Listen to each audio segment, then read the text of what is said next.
At my husband's office Christmas party, his mother introduced his 21-year-old intern as his future wife to his entire company.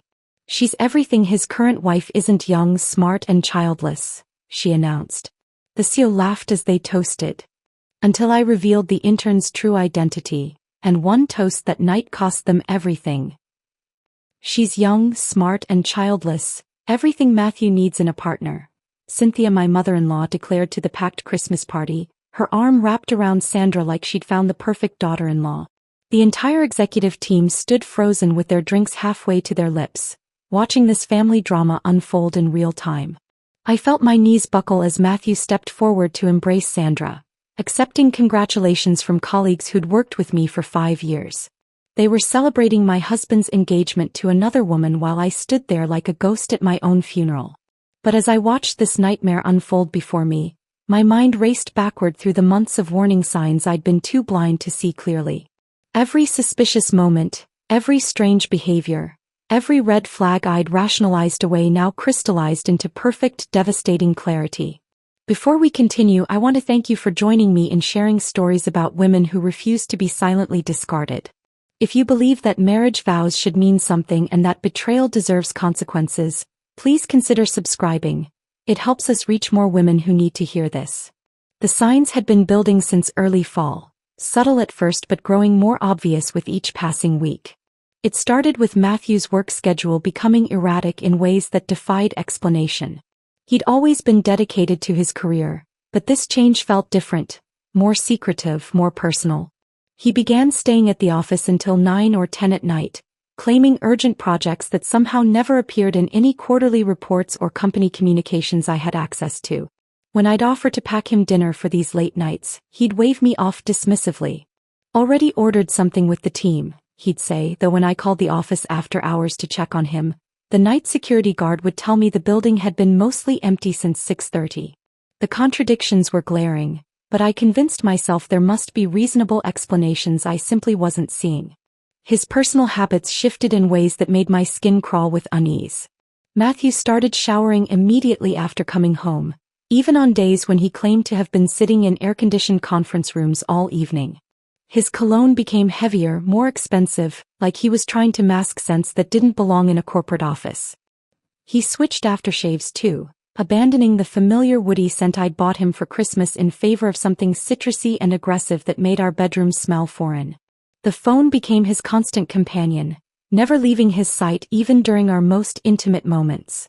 He'd take it to the bathroom, keep it face down during dinner conversations, and sleep with it under his pillow instead of on the nightstand where it had rested for 5 years of marriage. When it buzzed during movies or quiet evenings together, he'd glance at the screen with an expression I'd never seen before, excitement mixed with guilt that made my stomach turn with dread. Our credit card statements began telling a story I was too frightened to read properly at first. Expensive restaurants appeared with increasing frequency, places like Bella Vista, the Garden Terrace, and Moonlight Bistro. Establishments known for romantic ambience rather than business networking. When I'd ask about these charges, Matthew would spin elaborate tales about client entertainment and industry networking events, but the timing never aligned with his stated schedule.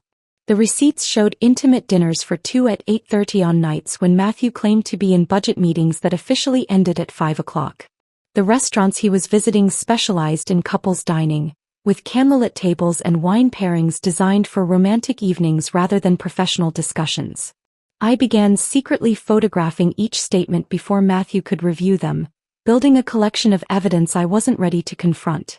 Jewelry purchases started appearing monthly, small amounts individually, but forming a damning pattern when viewed collectively. Delicate gold earrings from Meridian Jewelers. A silver bracelet from Crown and Company. Pearl earrings from Prestige Gems. When I searched our house thoroughly, thinking perhaps Matthew was planning surprise gifts for our anniversary or upcoming holidays, I found nothing new in my jewelry collection. These beautiful, expensive items were going somewhere else, to someone else who was receiving the romantic gestures I'd stopped getting months ago. Hotel charges became the most devastating evidence, though I desperately tried to rationalize them away. The Metropolitan Hotel appeared regularly, executive suites booked for multiple nights during periods when Matthew claimed to be attending crucial business conferences. When I'd call the hotel's events coordinator to ask about conference details, pretending I was trying to coordinate my own schedule around his travel, they had no record of any corporate events during those dates. The luxury suites were being booked under Matthew's personal name for what were clearly romantic getaways with someone who definitely wasn't his wife. The room service charges, spa treatments, and late-night champagne deliveries painted a picture of intimate weekends that made me physically ill to imagine. Cynthia's sudden increased involvement in our marriage should have been the clearest warning sign of all. She'd never fully approved of me, but her disapproval had always been manageable through polite distance and superficial pleasantries. Recently, her approach became strategic and purposeful in ways that felt like a coordinated campaign against our relationship. She began arriving for unannounced visits when she knew I'd be at work, spending hours alone with Matthew discussing topics they'd immediately stop talking about the moment I came home. During family dinners, Cynthia started making pointed observations about marriages requiring growth and adaptation to survive modern pressures. She'd mention other couples who'd made difficult but necessary changes to find happiness, her eyes fixed on me during these supposedly casual comments. Her remarks about my career became sharper and more frequent, suggesting that working women sometimes lost touch with their feminine instincts and family priorities. When I tried to engage Matthew in conversations about our future plans, vacations we might take, renovations we discussed, or even simple weekend activities, Cynthia would interject with opinions about young people being too quick to settle for comfortable rather than pursuing their authentic dreams. The most disturbing change was in Matthew's treatment of me. The man who'd once sought my opinion on everything from his clothing choices to major business decisions suddenly acted like my thoughts were irrelevant background noise. He'd make significant plans without consulting me, change our social commitments without explanation, and dismiss my concerns about his behavior with patronizing reassurances that I was overthinking things or being too sensitive. Our physical relationship became mechanical and distant, like he was fulfilling marital obligations rather than expressing genuine affection. He'd turn away immediately afterward, reaching for his phone instead of holding me the way he used to. Sometimes I'd catch him staring at the ceiling with profound dissatisfaction, like he was trapped in a life that no longer brought him joy. The final piece of devastating evidence came just 2 weeks before tonight's Christmas party. Matthew had left his laptop open on our kitchen table while he showered, displaying an email thread that shattered what remained of my denial. The messages were from someone named Sandra Morrison, discussing meeting arrangements with an intimacy that went far beyond any professional correspondence I'd ever seen. She'd written about missing him during his recent business trip to Chicago, mentioning specific details about his hotel room and their dinner plans that proved she'd been there with him. Her messages referenced inside jokes, shared experiences, and future plans that revealed a relationship that had been developing for months while I'd been obliviously playing the role of devoted wife. Now, standing in this ballroom watching Matthew accept congratulations on his engagement to this Sandra Morrison, I finally understood that every warning sign had been leading to this moment of public humiliation. The months of suspicious behavior, unexplained expenses, and emotional distance had all been building toward tonight's devastating revelation. But what I didn't yet realize was that Sandra Morrison's arrival in our lives had been far more calculated than a simple office romance, and the true scope of deception was about to unfold in ways I never could have imagined. That Sandra Morrison had been no ordinary intern became devastatingly clear as I stood watching Matthew celebrate his engagement to her. But to understand how she'd infiltrated our lives so completely, I needed to remember that first day she'd walked into our office building, the day everything began unraveling without me realizing it. It was a Tuesday morning in early September when I first laid eyes on her. I'd been delivering quarterly reports to Linda, Matthew's assistant, when this stunning young woman glided through the reception area like she was walking a red carpet rather than entering a corporate office. Her auburn hair caught the morning sunlight streaming through our floor-to-ceiling windows, and her tailored navy dress fit her perfectly, the kind of expensive outfit that should have been my first clue that something wasn't right about this supposed intern. Every conversation in the lobby seemed to pause as she passed. Men stopped mid-sentence to stare, their coffee cups frozen halfway to their lips. Even the security guard straightened up behind his desk, suddenly very interested in appearing professional. Sandra moved with the kind of confidence that comes from knowing you're the most captivating person in any room, her heels clicking against the marble floor in a rhythm that seemed almost musical. "Who is that?" Linda whispered, though her tone suggested she already sensed this woman would be significant. Within minutes, Matthew had emerged from his office, practically radiating excitement. His entire posture had changed: straighter shoulders, brighter smile, animated energy that I hadn't seen from him in months. "Ashley," he called across the reception area, his voice carrying enthusiasm that made my chest tighten with unease. "Come meet our new intern, Sandra Morrison." Morrison. The name should have registered immediately, should have connected to Walter Morrison, our company's biggest shareholder.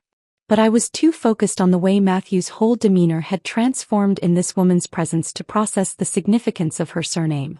Sandra extended her hand with practiced grace, her grip firm and confident in a way that felt rehearsed rather than natural.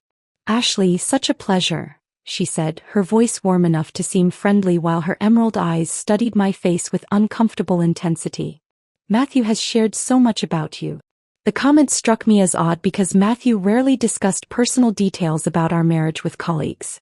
When I glanced at him, his expression carried the guilty flush of someone who'd revealed more than he should have. His face told me he'd been sharing intimate details about our relationship with this woman he'd supposedly just met. "Sandra graduated from Northwestern with dual degrees in business and finance," Matthew explained, his hand hovering near her elbow in a gesture that felt inappropriately intimate for a professional introduction. "She'll be working directly with our executive team on some specialized projects." Specialized projects. In my 15 years of corporate experience, I'd never heard of an intern being assigned to executive-level work on their first day.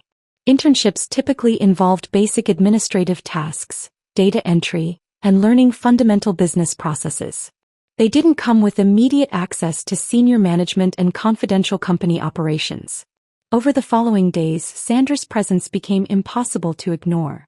Her workspace was positioned in the executive wing, directly adjacent to Matthew's office with clear sight lines to every important meeting room in the building. Her computer setup included dual monitors and software access that most employees didn't receive until their second year with the company. The IT department had somehow fast-tracked her security clearances and system permissions in ways that defied standard protocol. Margaret from accounting was the first to voice what everyone was thinking during our Thursday morning coffee ritual. "Something feels off about that new girl," she said, checking around the break room to ensure we weren't being overheard. "Yesterday she requested comprehensive budget reports covering the last 3 years.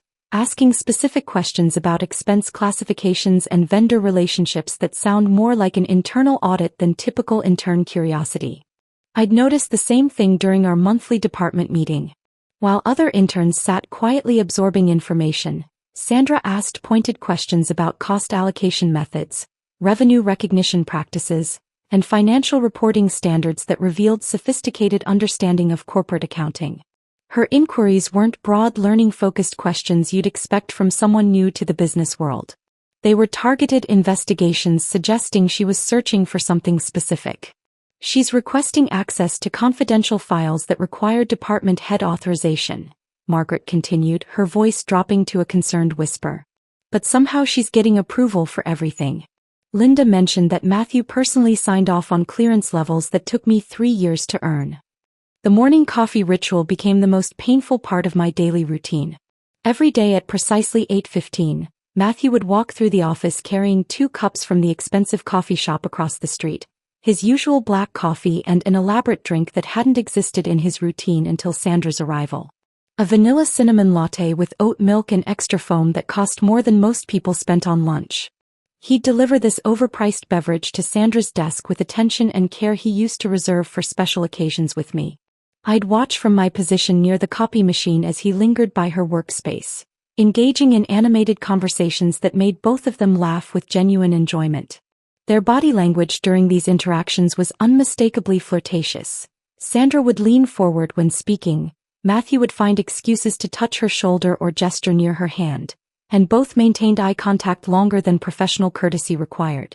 The meetings became even more disturbing to witness. Matthew began including Sandra in executive discussions that had nothing to do with typical internship responsibilities. She'd sit at the conference table with senior management, contributing insights and observations that suggested she understood our company's operations better than employees who'd worked there for years. During presentations, Matthew would defer to her opinion even when it contradicted recommendations from more experienced team members. "What's your perspective on this, Sandra?" became his standard response to complex business questions, as if a recent college graduate's viewpoint carried more weight than the combined experience of his senior staff. Other executives started exchanging confused glances during these meetings, clearly wondering why an intern was being treated like a high-level consultant. Janet from HR mentioned during one of our casual conversations that Matthew had specifically requested Sandra be assigned to every project he oversaw, regardless of whether it related to her supposed learning objectives. "It's unusual," Janet confided. "Most managers want interns rotating through different departments to gain broad experience. Matthew seems determined to keep her exclusively within his sphere of influence." The transformation in Matthew's behavior around Sandra was embarrassing to witness. He'd light up whenever she entered a room, his face brightening like he'd just received unexpected good news. During team meetings, his voice would soften when addressing her, taking on an almost protective tone that made my skin crawl with recognition. I'd seen that expression before.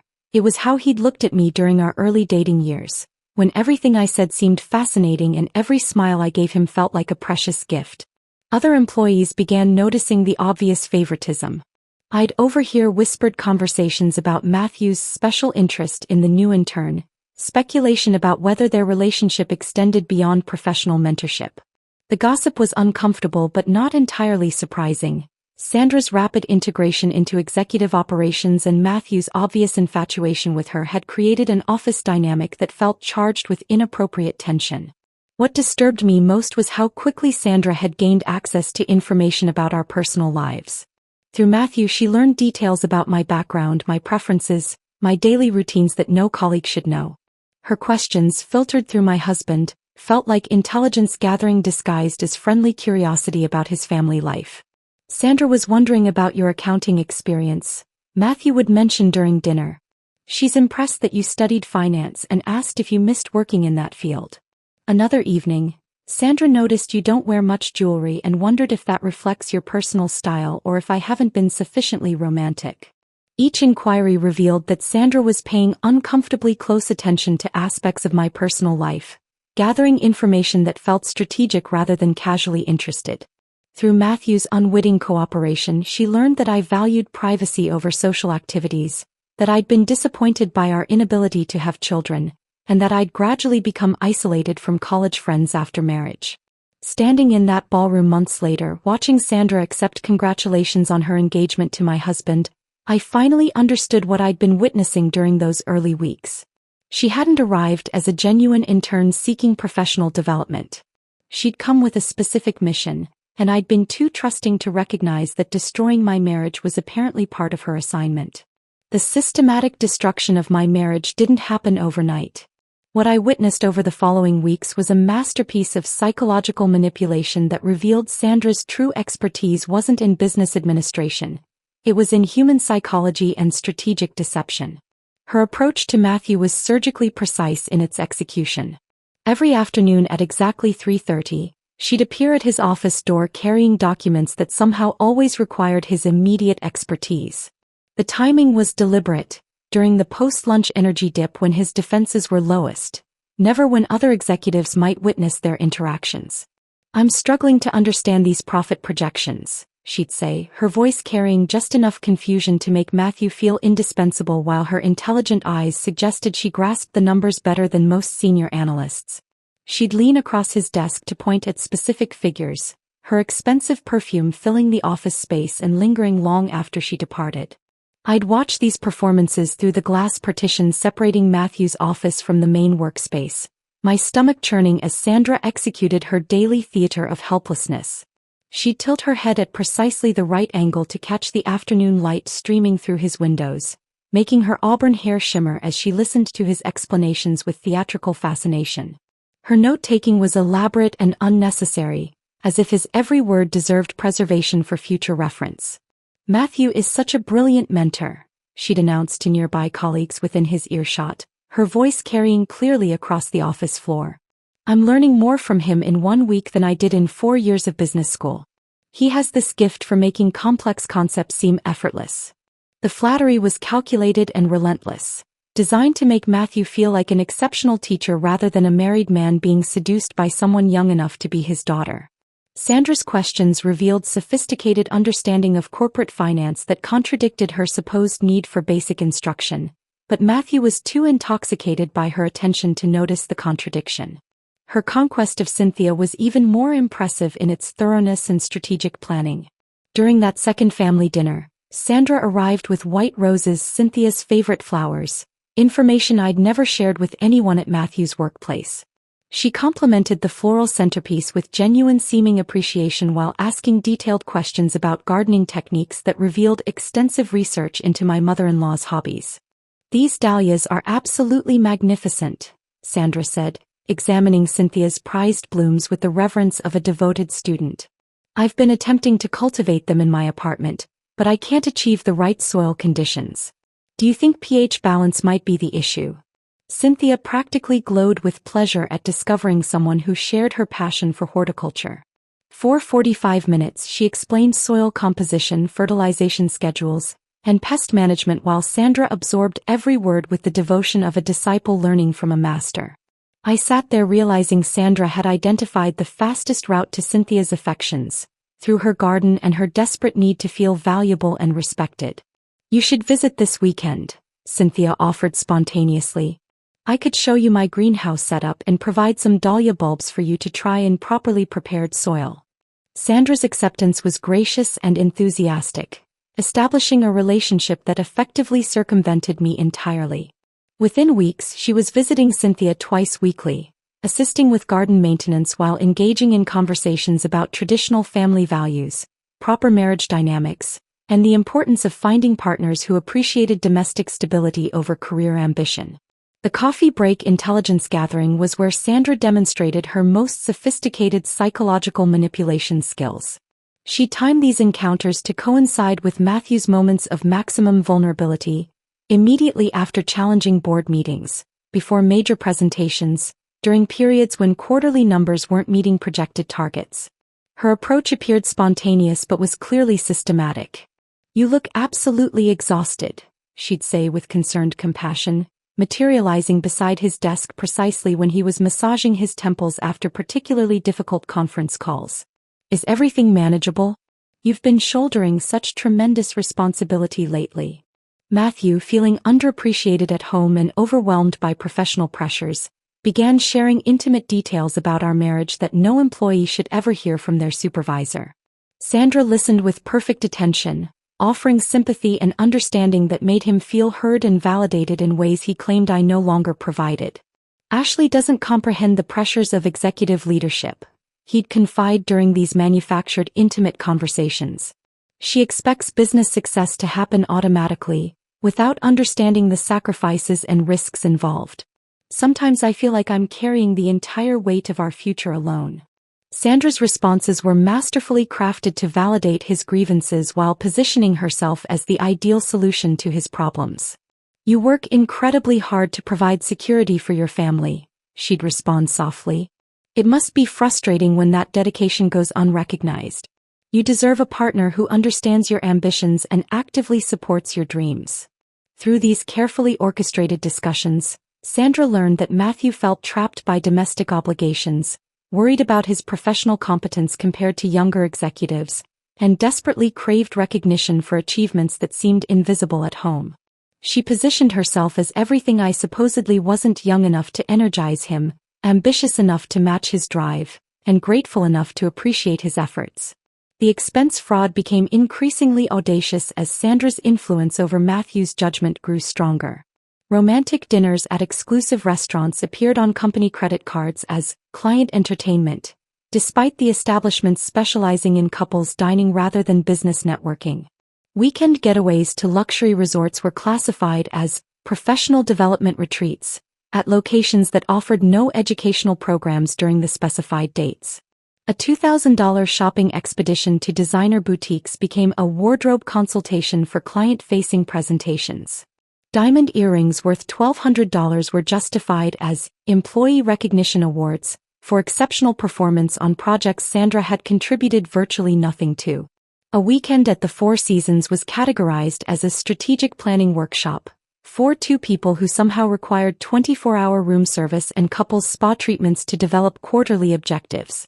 When the accounting department questioned these suspicious expenses, Matthew became defensive and agitated, lecturing anyone who challenged these charges about the importance of employee development, relationship building, and creating positive workplace culture. He'd justify every fraudulent expense as necessary investment in Sandra's professional growth, apparently oblivious to how these explanations sounded to colleagues who understood basic ethical boundaries. Sandra's elevation from intern to unofficial executive happened so gradually that most employees didn't recognize how dramatically her role had expanded until her transformation was already complete. Her business cards suddenly identified her as a strategic development consultant, rather than a temporary intern. She began scheduling high-level meetings independently, using Matthew's authority to arrange appointments with major vendors and potential clients as if she'd been granted official power of attorney. Other departments started directing complex operational questions to Sandra when Matthew was unavailable, treating her like she possessed decision-making authority that had never been formally granted or announced. She attended industry conferences as our company's official representative, networking with competitors and potential partners while distributing business cards that suggested she held senior management responsibilities. Her workspace relocated from the intern area to the executive wing, positioned where she could monitor Matthew's meetings while maintaining constant visual contact with his office throughout each day.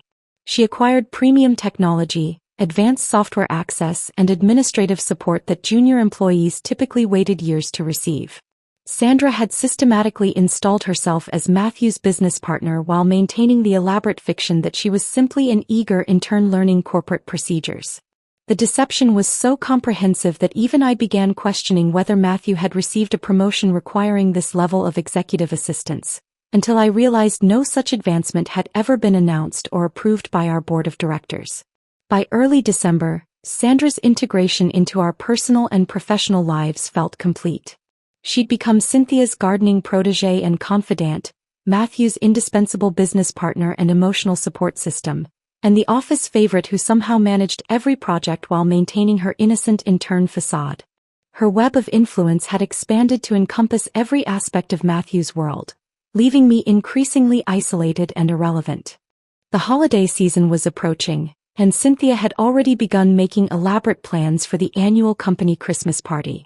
But this year her excitement about the event carried an intensity that felt different from typical holiday enthusiasm. Her phone calls became more frequent, her planning more detailed, and her references to special announcements and important celebrations more pointed.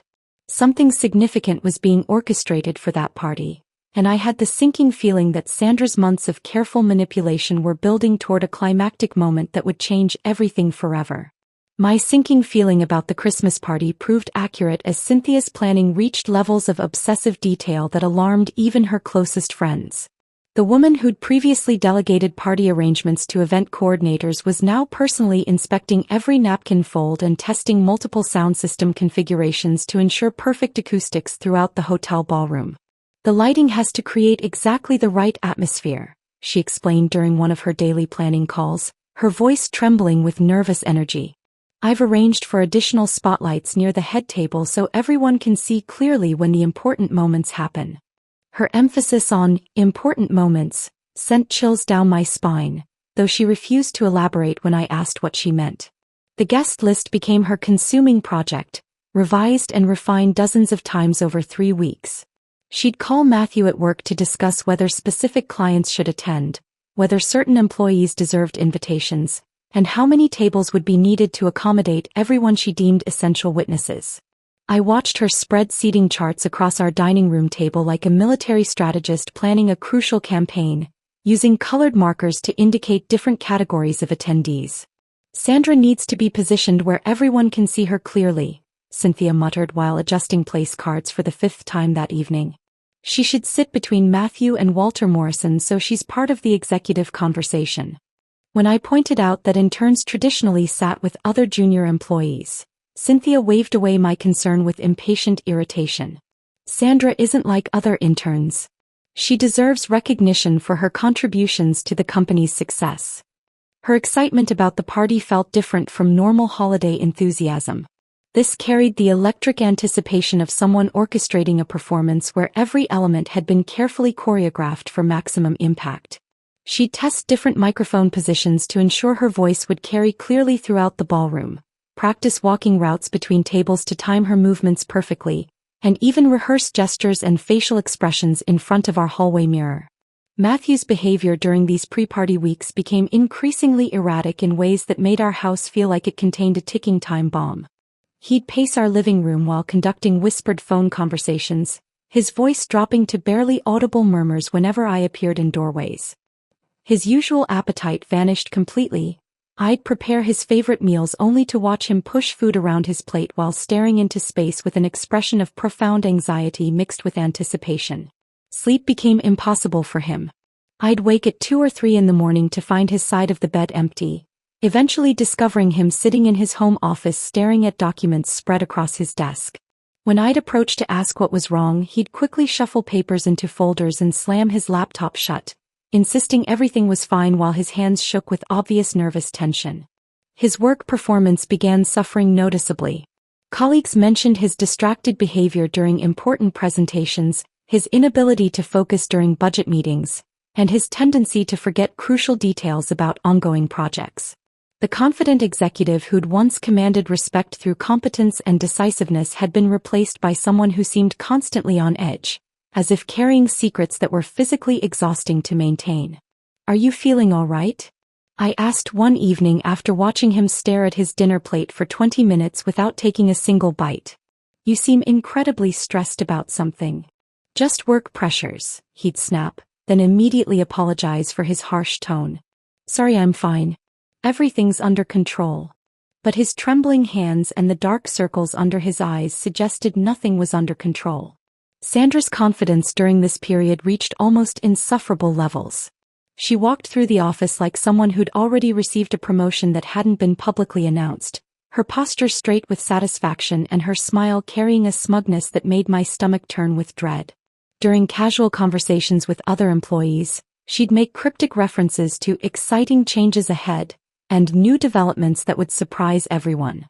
"I have such a bright future with this company," she'd tell anyone who'd listen, her voice carrying the certainty of someone who possessed inside information about decisions that hadn't been made public yet. When colleagues asked about her post-internship plans, she'd smile mysteriously and hint that her role might be evolving in ways that would benefit everyone involved. Her wardrobe underwent a dramatic transformation during these weeks, shifting from appropriate intern attire to outfits that belonged in executive boardrooms rather than entry-level positions. Designer dresses, expensive jewelry, and professional accessories that cost more than most junior employees earned in a month. She was dressing for a role she hadn't been officially offered, as if her promotion was already guaranteed and she was simply waiting for the public announcement. The most disturbing aspect of these weeks was how the office atmosphere changed around me. Conversations would stop mid-sentence when I entered break rooms, followed by awkward smiles and obvious topic changes that fooled absolutely no one. Margaret from accounting, who'd been my coffee companion for 2 years, suddenly became unavailable for our usual morning chats. Janet from HR avoided making eye contact during meetings, her warm greetings replaced by polite nods and hasty exits. I began noticing colleagues glancing between Matthew and Sandra with knowing expressions that suggested they understood something I was missing. The whispers followed me through hallways, conversations that ceased so abruptly when I approached that the resulting silence felt heavy with unspoken knowledge. Some coworkers started treating me with premature sympathy, their kindness carrying an undertone of pity that made me want to demand explanations no one seemed willing to provide. The most frightening part was Matthew's complete obliviousness to these changed dynamics. He was so absorbed in whatever secret plans were consuming his thoughts that he couldn't see how obviously his colleagues had become aware of his situation. The man who'd once been politically astute and socially aware had become so focused on his private drama that he'd lost all perspective on how his behavior appeared to others. Walter Morrison's presence at company events increased dramatically during this period, though his attendance felt more investigative than social. He'd position himself strategically to observe Matthew and Sandra's interactions without appearing obvious, his experienced businessman's smile never quite reaching his eyes when he watched their exchanges. During presentations, his questions became increasingly pointed and specific, probing into areas of Matthew's responsibilities with laser-like precision that suggested he was building a comprehensive case. I caught him photographing documents with his phone during the quarterly review meeting, quickly pocketing the device when he noticed my attention.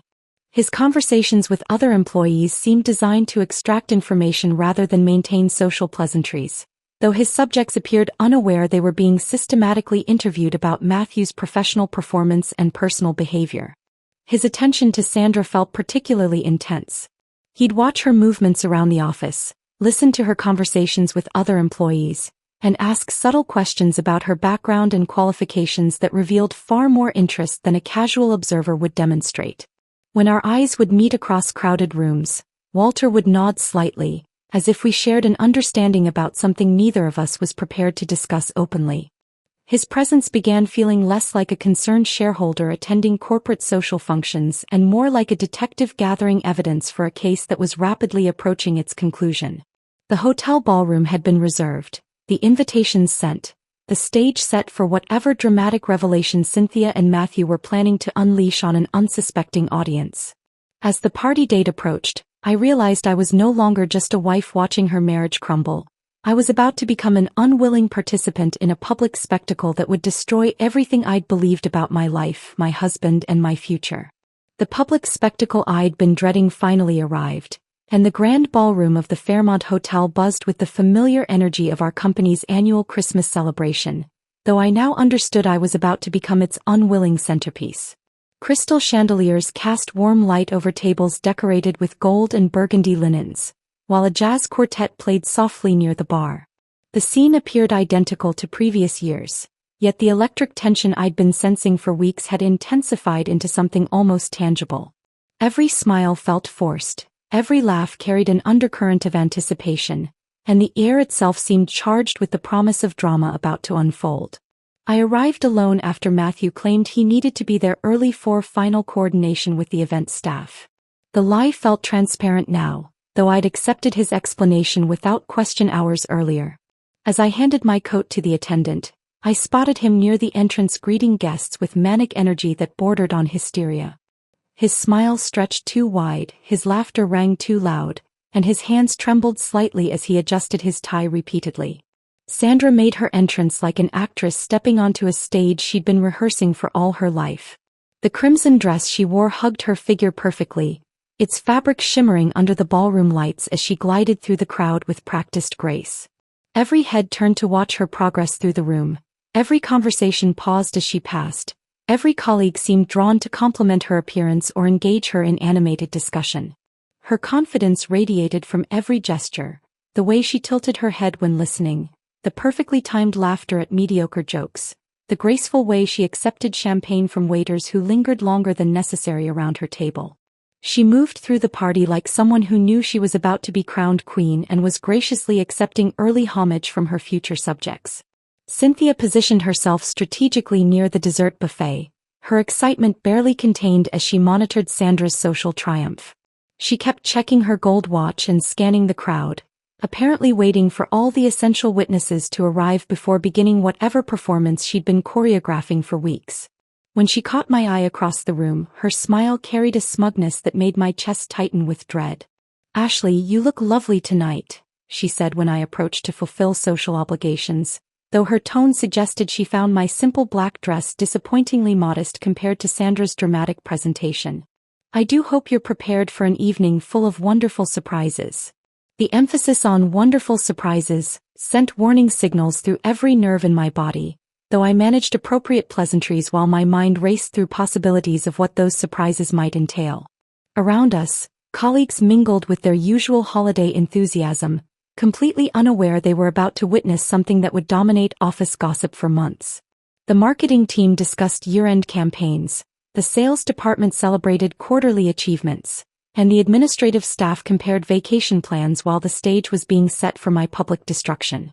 Walter Morrison arrived precisely at 7:30, his entrance commanding immediate attention from senior management. I watched him survey the ballroom with the calculating assessment of someone evaluating a business transaction, his eyes lingering on Matthew and Sandra's interactions with particular intensity. When our gazes met briefly, he nodded politely, but something in his expression suggested he possessed information about tonight's agenda that most guests lacked. The dinner portion proceeded with deceptive normalcy.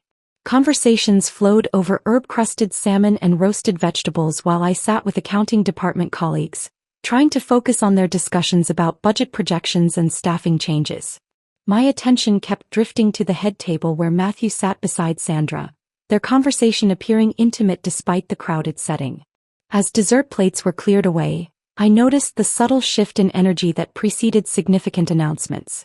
The jazz quartet concluded their final set, conversations gradually quieted, and guests sensed something important was about to happen.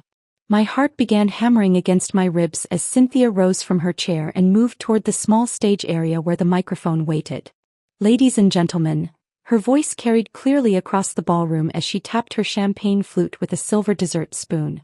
"I hope you're all enjoying this wonderful celebration of our company's continued success and the exceptional people who make it possible."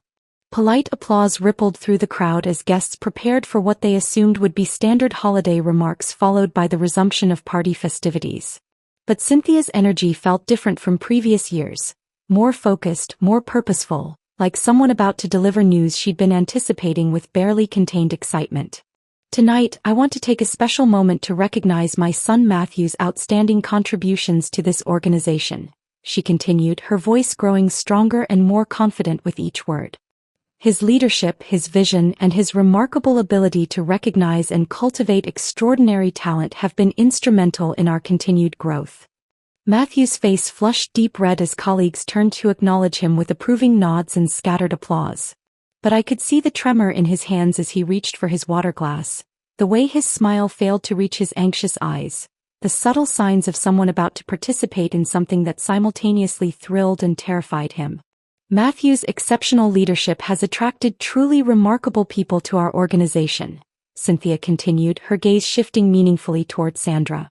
"People who bring fresh perspectives, innovative approaches, and the kind of dynamic energy that propels successful companies toward their brightest futures." The room remained attentive but relaxed, expecting corporate praise followed by holiday wishes and dancing. Nobody seemed to sense the devastating announcement that was about to shatter the pleasant evening atmosphere. "Which is why I'm absolutely delighted to share some truly wonderful news with all of you tonight," Cynthia declared, her voice rising with triumphant joy that made my blood freeze in my veins.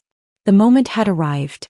Everything, the weeks of planning, the secretive phone calls, the nervous energy, the strategic seating arrangements, had been building toward this single devastating revelation that would destroy my life in front of everyone I worked with. "I want you all to meet Sandra Morrison," Cynthia announced with radiant maternal pride, "Matthew's future wife and the remarkable woman who represents everything our family needs moving forward into the future." The silence that followed felt like a physical force pressing down on the entire ballroom. Every conversation stopped mid-syllable, every champagne flute paused halfway to lips. Every face turned toward the head table where Sandra sat glowing with victorious satisfaction while I stood frozen in the crowd, watching my marriage die in public. "She's young, brilliant, ambitious, and free from the complications that can sometimes hold successful men back," Cynthia concluded with triumphant satisfaction, her words echoing through the stunned ballroom like a death sentence delivered with maternal pride. The silence that followed felt eternal. I stood frozen among the crowd, watching my husband embrace Sandra while accepting congratulations from colleagues who'd attended our wedding 5 years earlier. The betrayal was complete, performed in front of everyone who'd known us as a married couple, transforming my humiliation into evening entertainment. But as I watched this carefully orchestrated performance reach its devastating climax, something inside me snapped. The months of gaslighting, the financial deception, the public humiliation, all of it crystallized into a moment of perfect clarity. I wasn't going to remain the silent victim in their scripted drama. I took a deep breath, gathered every ounce of strength I possessed, and stepped forward into the center of the ballroom. The movement felt deliberate and powerful, like walking onto a stage where I finally understood my role wasn't to be the discarded wife, but the woman who would expose the truth. "Excuse me, everyone," I said clearly, my voice carrying across the silent room with authority that surprised even me. Conversations that had been resuming in nervous whispers stopped completely as faces turned toward me with curiosity and concern. I think there's been some significant confusion tonight that needs to be addressed. Matthew's face went ashen as he realized I wasn't planning to disappear quietly from this scene. Sandra's confident smile wavered for the first time since I'd known her, replaced by an expression of alert caution that suggested she understood something was about to shift dramatically. The entire ballroom fell into complete silence, sensing that whatever was about to unfold would eclipse even the shocking announcement they'd just witnessed. "Ladies and gentlemen," I announced with growing confidence, feeling power flow through my voice as I reclaimed control of the narrative, "I'd like you all to meet Sandra Morrison properly, not just any Morrison but Walter Morrison's daughter." The collective gasp that erupted across the room was immediately followed by confused murmuring as heads swiveled between Sandra and Walter Morrison, who stood near the bar observing the proceedings with calculated attention. I watched Sandra's carefully constructed mask slip completely as people finally made the connection they'd somehow missed.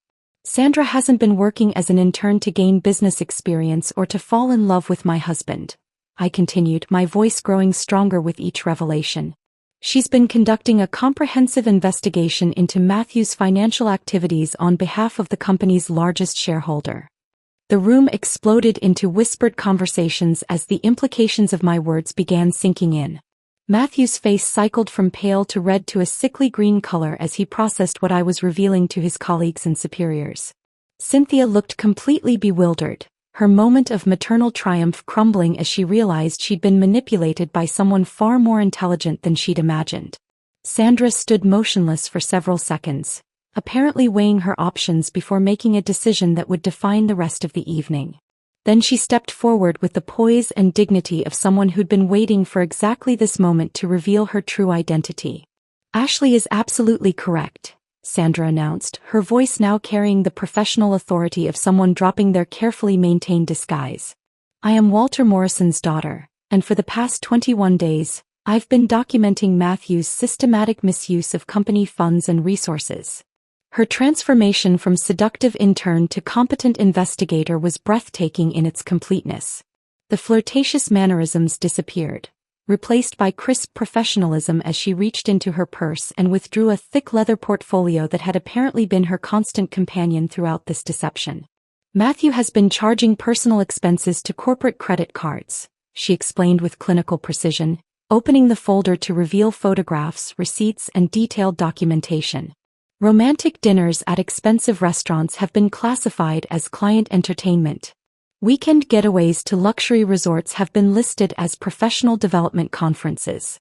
Expensive jewelry purchases have been categorized as employee recognition awards."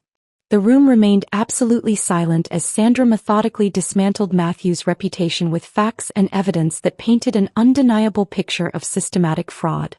Her presentation was thorough, professional, and devastating, delivered with the precision of someone who'd been trained specifically for this type of revelation. "The evidence shows a pattern of deliberate financial misconduct spanning several months," Sandra continued, her voice steady and authoritative. "Personal vacations charged as business travel, romantic gifts purchased with company funds, and expense reports that consistently misrepresent the nature and purpose of these transactions." As Sandra spoke, Walter Morrison began moving through the crowd toward the front of the room. His approach commanded immediate attention, and conversations died completely as everyone recognized the gravity of having the company's primary shareholder personally involved in what was unfolding. "Thank you, Sandra, for your exceptional work on this investigation," Walter said with unmistakable paternal pride, his voice carrying the weight of someone accustomed to making decisions that affected hundreds of lives. "Over the past several months, I noticed irregularities in our financial reports that suggested either gross incompetence or deliberate fraud within our management structure." His explanation was measured and professional, but his disappointment in Matthew was evident to everyone present. The room hung on his every word as he continued with the authority of someone who controlled the futures of everyone in that ballroom. "Rather than make accusations without substantial proof, I chose to conduct a thorough investigation using methods that would provide irrefutable evidence," Walter explained. "My daughter volunteered for this assignment because her educational background in forensic accounting and her investigative training made her uniquely qualified to gather the comprehensive evidence we required."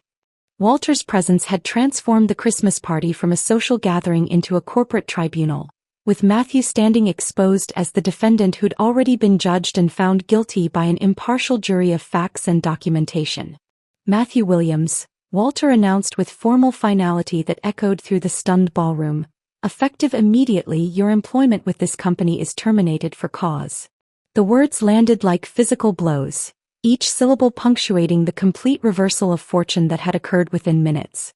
Matthew stood speechless, his face cycling through disbelief, desperate anger, and growing panic as the full scope of his situation became clear. "Your access to all company accounts, facilities, and resources is immediately revoked," Walter continued with the efficiency of someone protecting substantial business interests. "You'll be contacted by our legal team regarding full restitution for the funds you've misappropriated, and will be cooperating fully with any criminal investigation that may follow." The same colleagues who'd been offering congratulations on his engagement moments earlier now stepped backward, instinctively distancing themselves from someone who'd become professionally toxic overnight. Cynthia stood frozen near the dessert table, her face showing complete mortification as she realized her celebratory announcement had directly precipitated her son's public destruction. The Christmas party that was supposed to mark Matthew's triumphant new beginning had instead become the stage for his complete professional execution, witnessed by every person who'd ever worked with him or respected his business judgment. But as I stood there watching justice unfold in real time, I realized this was only the beginning of the consequences Matthew would face for choosing deception over honesty, temporary gratification over lasting integrity, and public humiliation of his wife over private resolution of our marriage problems. But as I stood there watching justice unfold in real time, I realized this was only the beginning of the consequences Matthew would face for choosing deception over honesty, temporary gratification over lasting integrity, and public humiliation of his wife over private resolution of our marriage problems. The aftermath was swift and merciless. The festive atmosphere that had filled the ballroom minutes earlier evaporated completely, replaced by the uncomfortable energy of people who'd witnessed something they'd rather forget. Guests began gathering their coats and purses with unusual haste, casting furtive glances at the destroyed tableau we'd become while murmuring awkward goodbyes to their hosts. The exodus was telling in its urgency. Former colleagues who'd been slapping Matthew's back and offering congratulations suddenly discovered pressing reasons to leave early. Their warm handshakes and celebratory drinks were replaced by embarrassed avoidance of eye contact and hurried departures that spoke volumes about how quickly professional relationships could dissolve when ethical boundaries were crossed. "Well, this has certainly been enlightening," I heard someone whisper near the coat check. "I had no idea Matthew was involved in anything like this." The conversations were hushed but audible, creating a soundtrack of professional death that would follow Matthew long after tonight's revelations. The festive holiday music continued playing from the sound system, creating a surreal contrast to the devastating scene unfolding below the twinkling lights and gold decorations. Christmas songs about joy and celebration provided an almost mocking backdrop to the complete destruction of a man's career and reputation. Matthew stood near the head table looking utterly abandoned, his confident posture from earlier in the evening completely collapsed. The same people who'd been buying him drinks and congratulating him on his engagement now gave him a wide berth, as if his professional toxicity might somehow be contagious.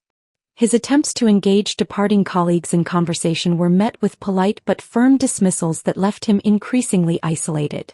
"This is all a terrible misunderstanding," he insisted to anyone within earshot, his voice carrying the desperate hollow ring of someone whose lies had finally caught up with them. The expenses were legitimate business costs. My relationship with Sandra was purely professional until very recently. But Sandra's evidence folder had already done its devastating work. The receipts, photographs, and detailed documentation she'd presented contradicted every excuse he attempted to offer. His explanations became increasingly frantic as he realized that no one, not his former colleagues, not the company executives who'd once trusted his judgment, not even the catering staff who'd overheard enough to understand his true character, believed anything he said anymore. His reputation, carefully built over years of professional achievement, crumbled completely in the space of a single evening. The weight of evidence against him was so comprehensive that his protests only served to insult everyone's intelligence further.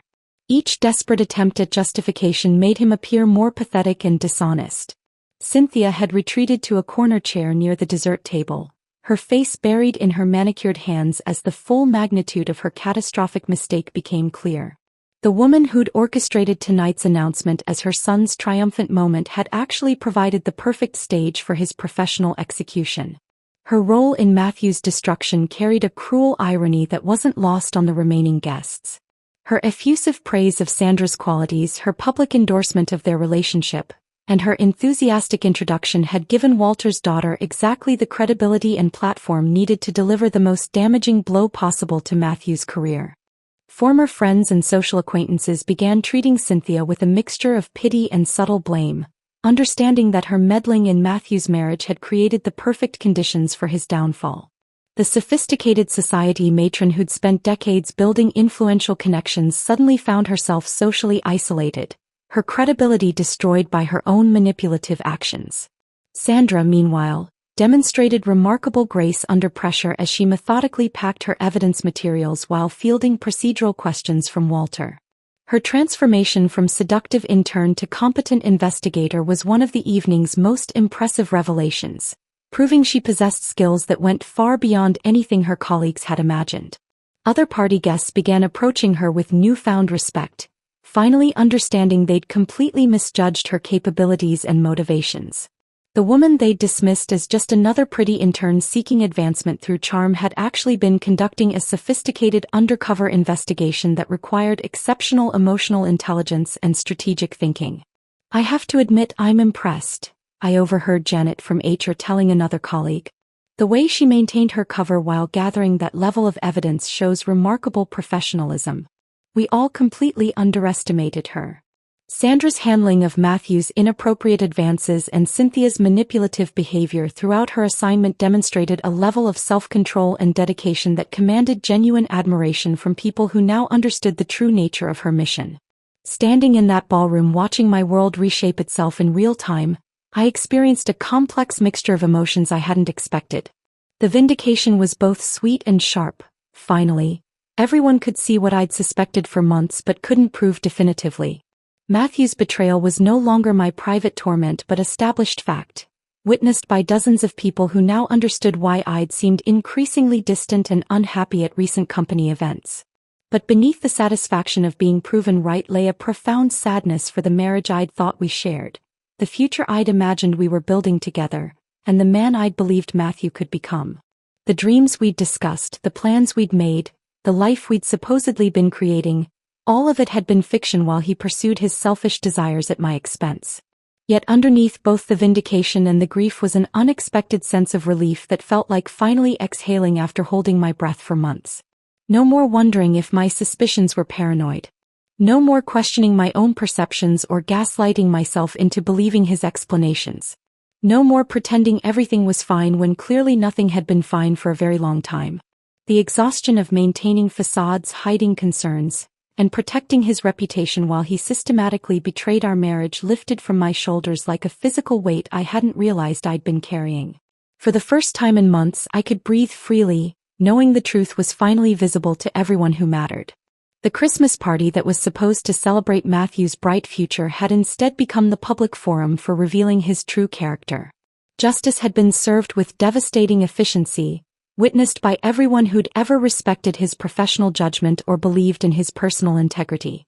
But as I watched the remaining guests file out of the ballroom, I knew this evening's revelations were just the beginning of consequences that would reshape all our lives in ways none of us had fully anticipated. But as I watched the remaining guests file out of the ballroom, I knew this evening's revelations were just the beginning of consequences that would reshape all our lives in ways none of us had fully anticipated. Walter Morrison approached me as the last stragglers gathered their belongings, his presence both commanding and oddly comforting in the chaos of the evening's aftermath. The hotel lobby had become a refuge from the ballroom's devastation, its neutral beige walls and soft lighting providing a stark contrast to the scene we'd just witnessed.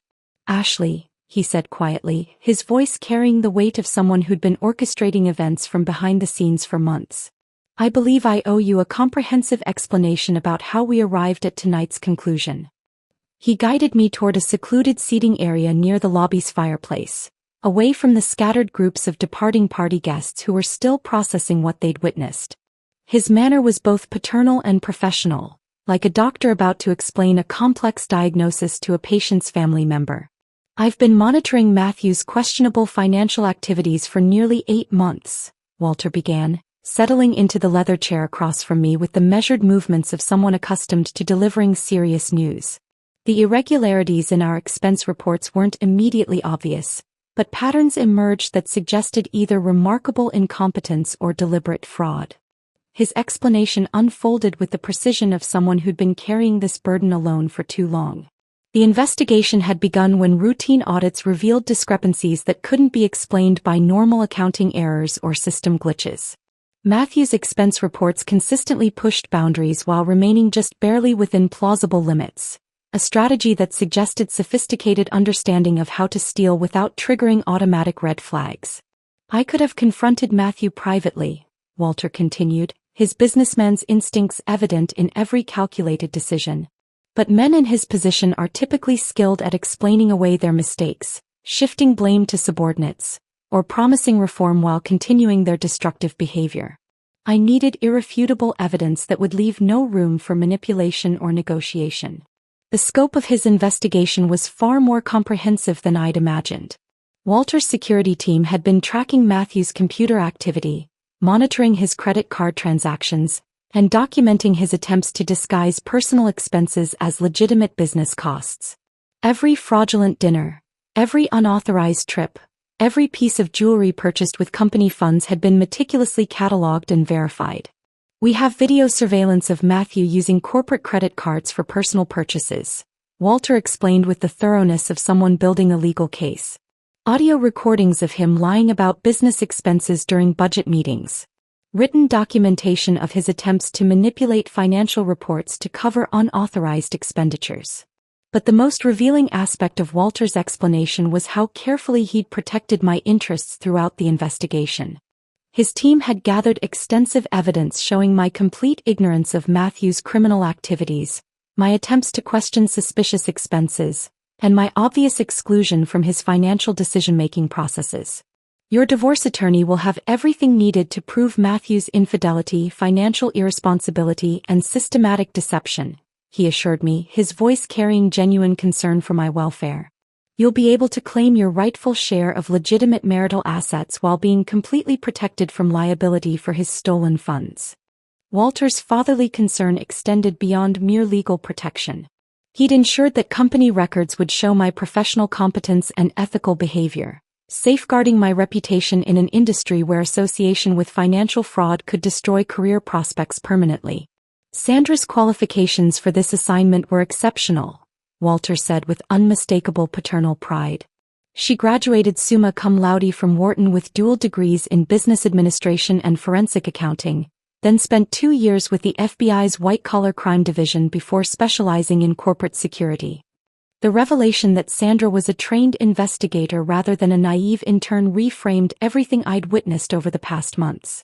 Her ability to maintain her cover while enduring Matthew's inappropriate advances and Cynthia's manipulative behavior demonstrated professional skills I'd never suspected. This wasn't Sandra's first undercover assignment, Walter continued. She's successfully infiltrated 3 other organizations where financial irregularities were suspected, gathering evidence that led to successful prosecutions and recovered millions in stolen company funds. Her transformation from seductive intern to competent professional investigator suddenly made perfect sense. The sophisticated questions about financial procedures, the rapid access to confidential documents, the strategic positioning within Matthew's sphere of influence, all of it had been carefully calculated to maximize her investigative effectiveness. When I realized we needed someone who could get close enough to Matthew to document his activities comprehensively, Sandra volunteered immediately, Walter explained. She understood the assignment would require her to endure uncomfortable personal advances and manipulative family dynamics, but she was determined to protect the company and its employees from further financial damage. The timing of tonight's revelation had been orchestrated with military precision. Walter needed Matthew to feel completely secure before exposing him, ensuring he wouldn't destroy evidence or transfer remaining stolen funds to hidden accounts. The Christmas party provided the perfect setting because Matthew would be relaxed and confident, surrounded by colleagues who would witness his downfall and ensure the story spread throughout the business community. Cynthia's announcement was anticipated and even encouraged. Walter admitted with the strategic thinking that had made him successful in business. Sandra carefully manipulated your mother-in-law's desires and prejudices, making sure she felt confident enough to make a public statement about Matthew's supposed engagement. The cruel irony wasn't lost on either of us. Cynthia's attempt to publicly humiliate me had actually provided the perfect platform for her son's professional execution.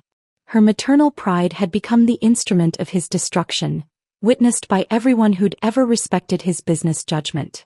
We knew Matthew's complete professional isolation would follow naturally from tonight's events, Walter continued.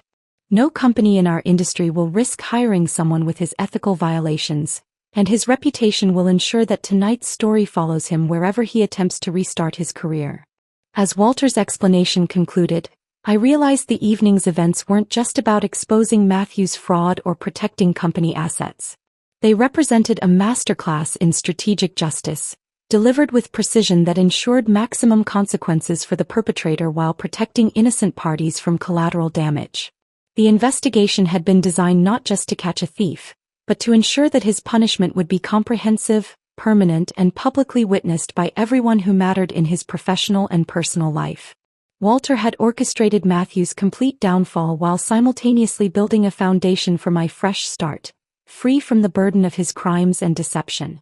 Standing in that hotel lobby, I finally understood that tonight's revelation was the culmination of months of careful planning designed to deliver justice with devastating efficiency while protecting everyone Matthew had betrayed or endangered through his selfish choices. Standing in that hotel lobby, I finally understood that tonight's revelation was the culmination of months of careful planning designed to deliver justice with devastating efficiency while protecting everyone Matthew had betrayed or endangered through his selfish choices. But understanding Walter's master plan was only the beginning. As I drove home through the empty streets, my mind was already shifting toward the practical steps I needed to take to reclaim my life from the wreckage Matthew had created. The evidence Walter had provided would be the foundation for my legal strategy, but I needed to act quickly while the momentum was still in my favor. Monday morning found me sitting across from Rebecca Martinez in her downtown law office. Two thick folders of evidence spread across her mahogany desk like weapons in an arsenal I was finally ready to deploy. Rebecca's reputation for handling high-stakes divorces was legendary in our city. She'd represented politicians, business executives, and celebrities through some of the most contentious marital battles our courts had ever seen. "This is extraordinary," Rebecca said, reviewing Walter's documentation with the practiced eye of someone who'd seen every type of marital betrayal imaginable. Her occasional nods and raised eyebrows indicated she understood not just the strength of my position, but the meticulous care with which the evidence had been assembled. The financial records alone painted a devastating picture of systematic theft disguised as business expenses.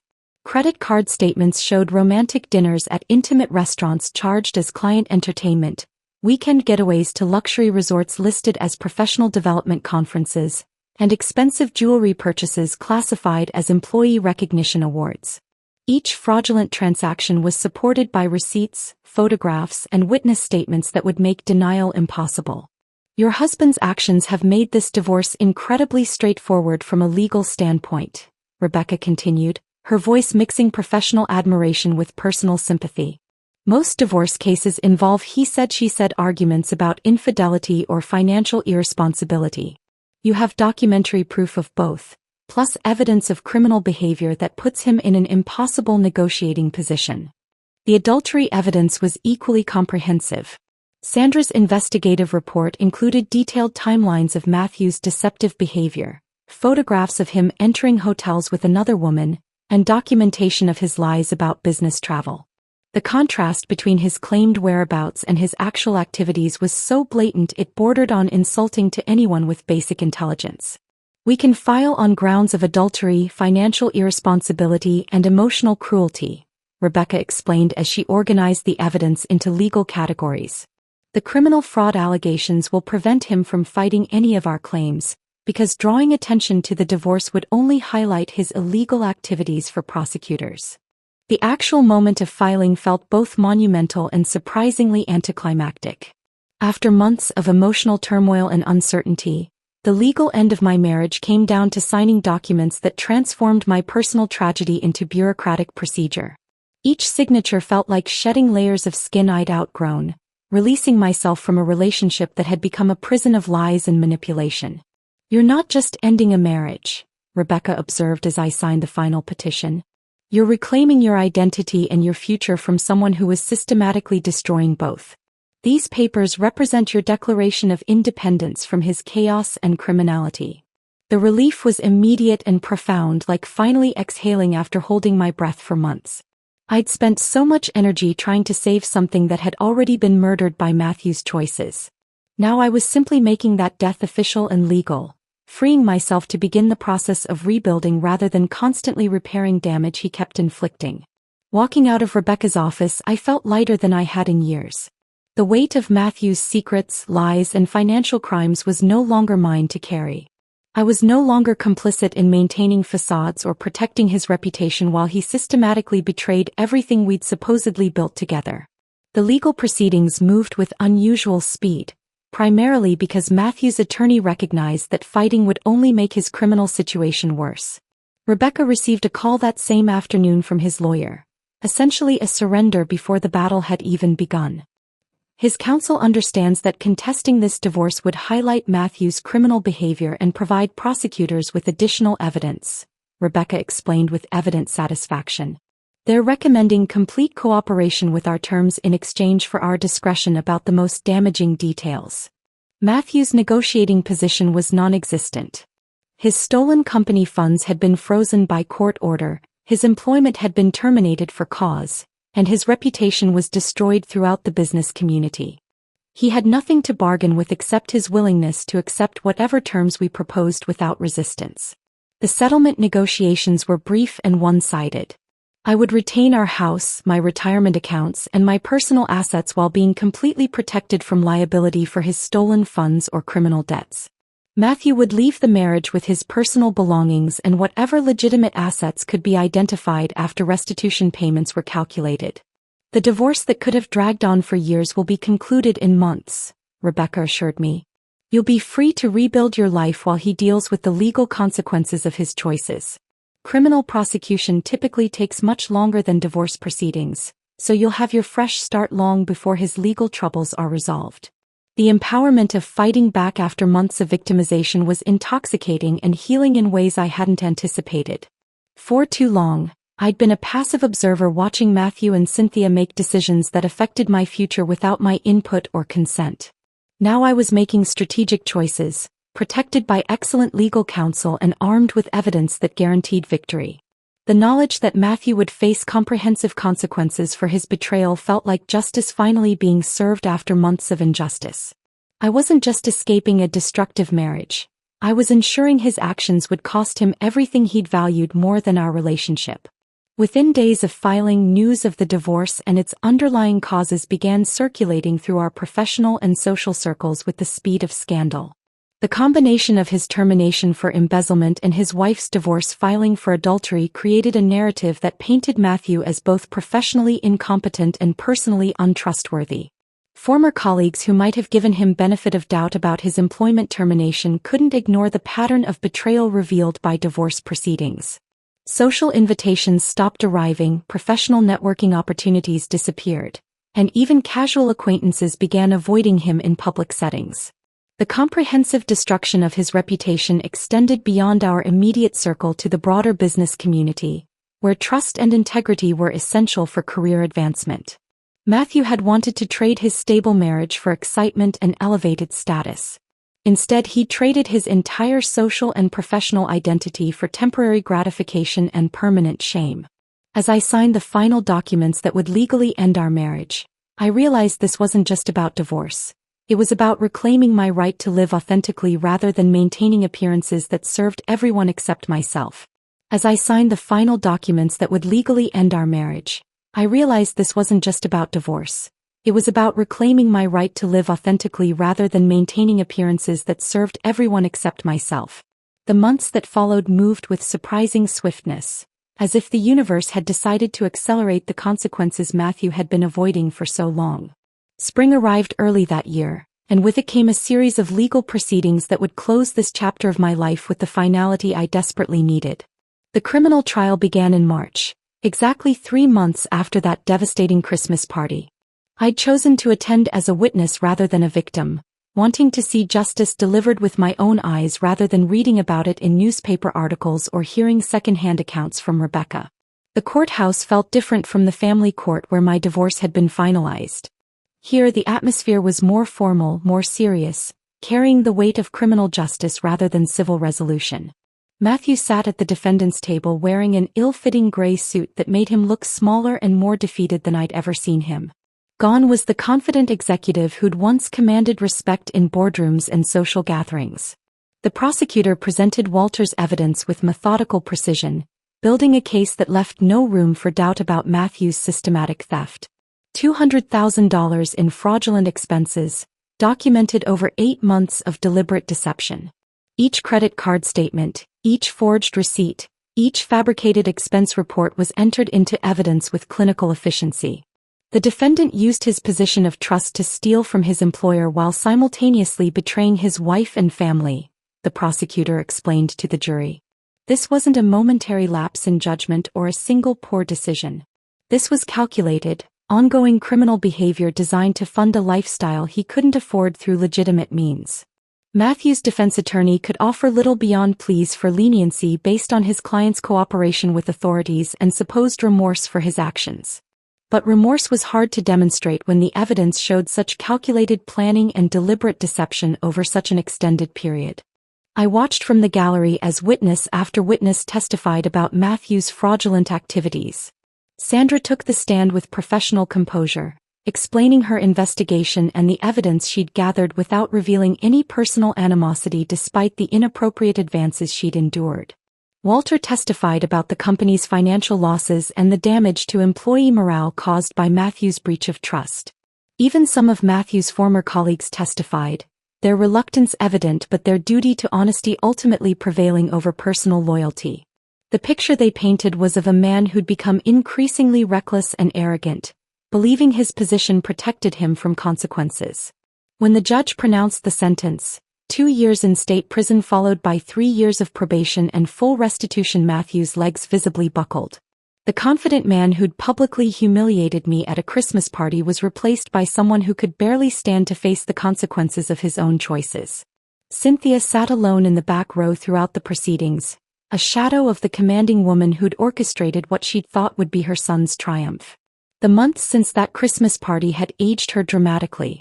Her perfectly styled hair had gone gray, her expensive clothes hung loosely on a frame that seemed to have shrunk with shame, and her once sharp eyes now carried the vacant look of someone who'd lost everything she'd thought mattered. She never approached me during the court proceedings, but I caught her staring at me several times with an expression that mixed regret with something that might have been recognition of her own culpability.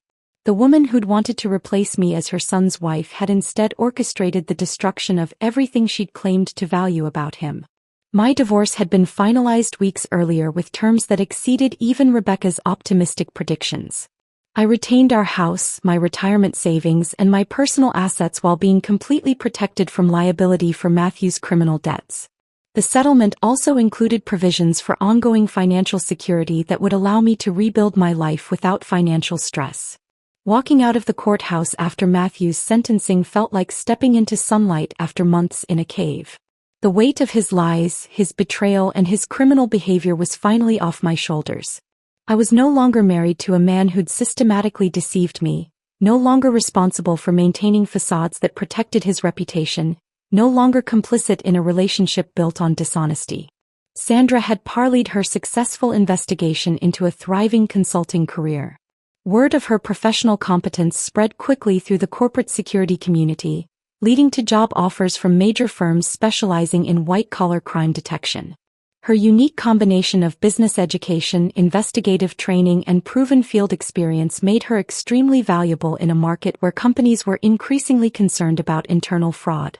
"She's probably the most sought-after investigator in the region now," Walter told me during one of our occasional coffee meetings.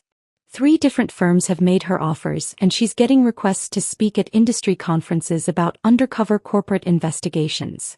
Sandra had transformed what could have been a traumatic experience into professional advancement, proving that intelligence and determination could overcome even the most challenging circumstances.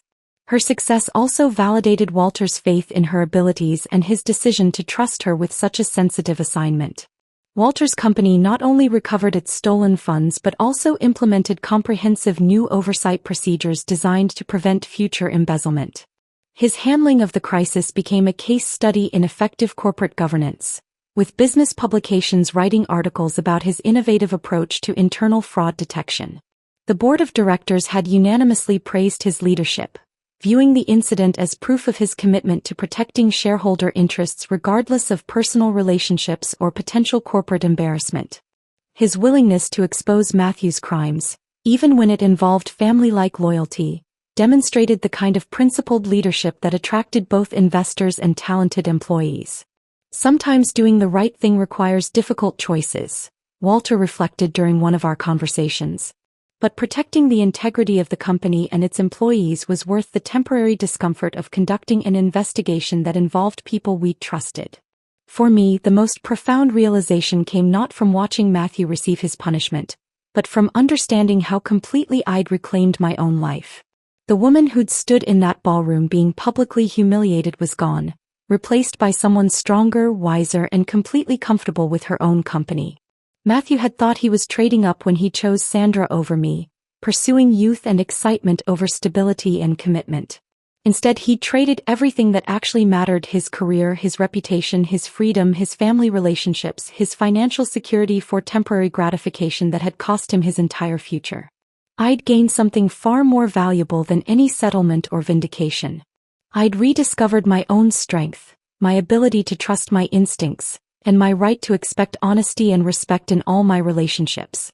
The months of self-doubt and confusion had been replaced by clarity and confidence that would serve me well in whatever came next.